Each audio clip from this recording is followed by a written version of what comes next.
presidentin, apo mundësi që të bashkëpunoj? Jo, mendoj që se cili deputet më shumë, se cili vot më shumë në kuvend, kjo vetë se forcon pozitën e lëvizjet vetëvendosje.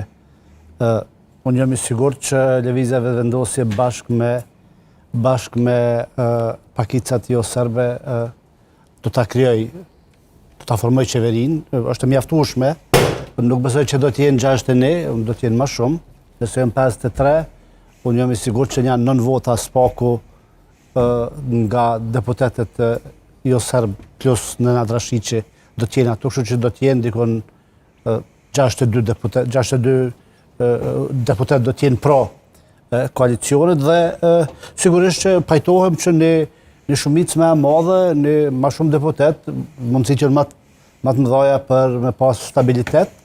Kjo do të jetë një qeveri e ngushtë, një shumicë e ngushtë, po jo gjithsesi do të thotë që është jo efikase në qeveri e tillë. Ne kemi pasur edhe raste edhe në të kaluar që qeveritë që kanë pasur shpesh edhe më pak se 60 numra, po kanë funksionuar mirë, derisa qeveritë caktuar me 2/3 kanë dështuar në gjysmë rrugës. Nuk mendoj që atë që populli nuk ja ka jep ditën e zgjedhjeve duhet me marrë ata përmes derës anësore.